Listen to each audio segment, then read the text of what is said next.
Hi, I'm Tomochika Ishikawa, a student of Ritsumeikan University in Japan. The title of my presentation is Active Semantic Mapping for Household Robots, Rapid in the Adaptation and Reduced User Burden. First of all, I'd like to talk about some background of my research. Semantic map is a map that assigns semantic information to locations on a map, such as smartphone is in the living room. By acquiring a semantic map, a robot can efficiently perform language-based tasks, such as bring me my smartphone. However, running a semantic map often involves a burden on the user, such as operating the robot. Therefore, as shown in the following two videos, active semantic mapping methods have been proposed, in which the robot actively runs the semantic map. The advantage of active semantic mapping is that it reduces the burden on user due to its autonomy. Additionally, since there is nearly no human intervention, the cost of adapting the robot to a new environment is low. This research is one of the methods of active semantic mapping. Next, I will talk about general semantic mapping and SPUCOSLAM. Until a few years ago, semantic mapping generally involved assigning labels to objects and so on. In recent years, many methods have been proposed to locate objects by utilizing embeddings of vision language models, such as CRIP. Next, I introduce SPUCOSLAM. SPUCOSLAM is a method in which the robot simultaneously learns spatial concepts and maps from the robot's multimodal sensor information. This method has the advantage of being able to adaptively learn spatial concepts from any vocabularies through human-robot interaction. For this reason, I adopt SPUCOSLAM as the basis of this research. Next, I will talk about an overview of the SPUCOSLAM model. As shown in this video, the upper part of the model is the simultaneous localization and mapping, SLAM, which estimates the robot's self-position and a map.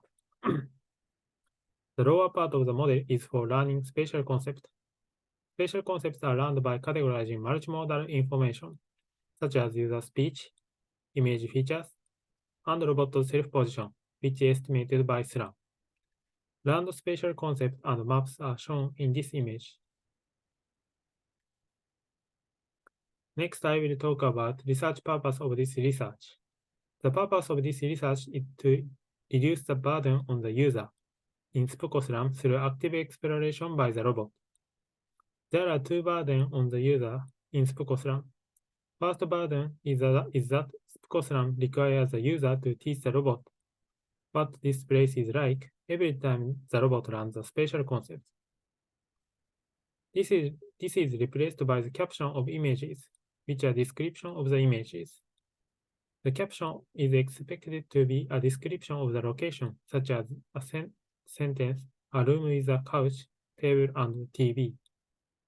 The second burden is that the user needs to determine the robot's movement. This is solved by active exploration, where the robot actively decides where to explore next without user intervention. I will talk about the approaches of caption generation and active exploration in more detail in the next section. First, the approach of caption generation of images. For caption generation, we utilize a model called ClipCap. This model takes such an image as an input and a caption about that image as an output. ClipCap is a caption generation method that combines the encoder of the clip and GPT-2. Clip is a model which have been trained on a large number of image text pairs, and GPT-2 is a large language model. The next is the approach about robot's active exploration for SPUCOSLAM, which the robot learns spatial concept and map. The left approach is the one in which the robot actively learns only spatial concept. In this method, the robot repeats the process of determining its movement and learning spatial concept. On the other hand, the right approach is the one in which the robot actively learns the map. In this method, the robot repeats the process of determining its movement and moving to that position. By combining these two methods, our approach is to have the robot actively learn both spatial concept and map. The following sections describe these two methods in detail. First, SPCO-AE. SPCO-AE has been proposed as an active exploration method for spatial concepts based on information gain. In this method, first, the robot actively collects multimodal information in the form of user speech and robot self-position. And then the robot learns spatial concepts by categorizing them, as in this image. Next, I introduce the method of active exploration for SPCO-AE. First, the robot sets up candidate destination positions in advance. Then, the robot calculates the information gain for all the candidate destination positions. Finally, the position with the largest information gain is set as the destination. In this way, the robot actively determines the destination. Next, I introduce the information gain in SPCO-AE. This is expressed as the expected value of Kalbach-Leibler divergence between the probability distribution of current spatial concept and probability distribution after the action is taken. Next, IG-based active SLAM. IG-based active SLAM have been proposed as an active exploration method for map based on information gain. The model for this method is the same as SLAM.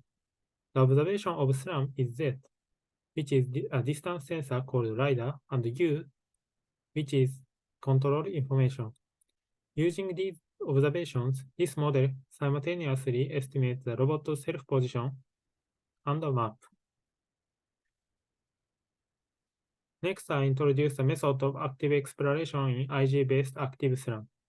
In this method, first, the robot sets up candidate destinations in advance, and then calculates the information gain for each, and finally selects the location with the maximum information gain as a destination, thereby achieving active exploration. Next, I talk about information gain in IG-based active SLAM. This is the entropy of the probability distribution of the current SLAM minus the probability distribution of after action A is taken. Next, I will talk about active SPCO SLAM, the proposed method of this research. Active SPCO SLAM is a method in which the robot actively learns spatial concept and maps simultaneously. Active SPCO SLAM also uses active exploration based on information gain. Since this information gain is a combination of SPCO-AE's information gain and IG-based active SLAM's information gain, so active exploration of active SPCO SLAM is performed considering both spatial concept and map. After the robot moves while performing SLAM, the robot learns spatial concept at that position. Learning spatial concept is done by categorizing multimodal information, such as image feature, caption, and robot self-position. Thus, active SPCO SLAM is a method in which the robot repeats the active exploration while performing SLAM and learning spatial concept. Then I talk in detail about the information gain of active SPCO SLAM. The information gain was defined as the entropy of the probability distribution of both the spatial concept and SLAM, minus the entropy of probability distribution of both the spatial concept and SLAM after the action. These probability distributions are conditioned on large X, which is observation to present. Then, by applying some approximations to this information gain, we obtain the following equation. Left term can be thought of information gain about SLAM, so we use the information gain of IG-based active SLAM. Right term can be thought of the information gain about spatial concept, so you use information gain of SPCO-AE. As I mentioned before, in order to calculate the information gain, it is necessary to set the candidate locations for the robot to move to in advance. In active SPCO SLAM, there are two types of candidate locations, frontier locations and grid locations. The frontier locations represent the boundary between the known and unknown area of the map. Grid positions are positions set at regular intervals in the known area of the map. Now let's talk about experiment 1. The purpose of this experiment is to determine which exploration method leads to efficient spatial concept and map learning. For comparison method, as simultaneous active learning method for spatial concept and maps, we adopted random exploration method, which is B, and nearest neighbor exploration method, which is C. As sequential exploration method of map and spatial concept, we adopted a combination method of IG-based active SLAM and SPCOA, which is D. Evaluation metrics are NMS and NMT.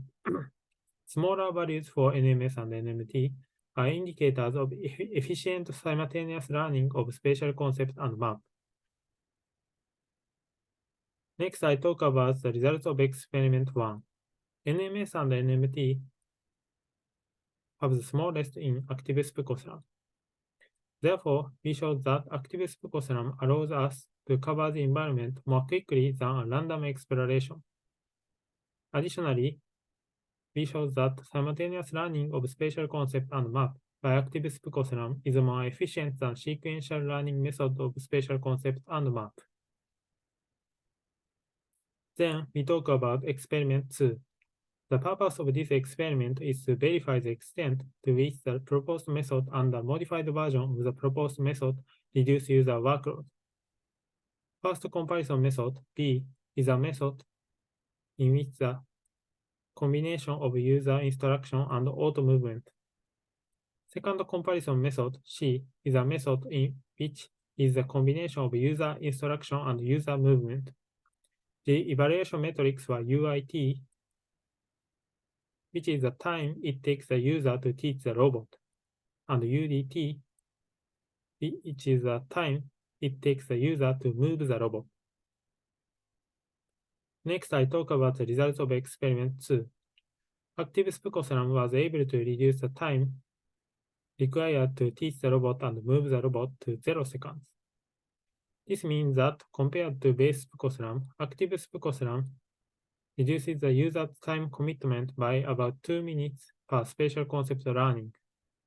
Furthermore, the more times a spatial concept is learned, the greater the reduction in the user's working time. Then we talk about experiment 3. Experiment 3 is the execution of active SPCOSLAM in a real-world environment. This red bar represents the magnitude of the information gain, and this distribution represents the learned spatial concept. In this way, active SPCOSLAM allows the robot to autonomously acquire knowledge of its environment while learning spatial concept and map simultaneously. Finally, I will talk about the conclusion. In this way, we proposed active SPCOSLAM, an active semantic mapping method by a robot. Experiment shows that active SPCOSLAM is able to quickly adapt to the environment, reduce the burden on the user, and is executable in real environment. Next, I will talk about challenges and future prospects. First, the cost of computing the information gain is high, meaning that it takes 20 to 40 seconds to compute. A possible solution to this is to compute the information gain while the robot is moving. Second, learning only captions means that only general knowledge can be acquired. If only general knowledge is acquired, the robot will not be able to respond to environment-specific calls such as Bob's room in a home environment. To respond for such knowledge, we believe that human-robot interaction is necessary. That's all. Thank you for your listening.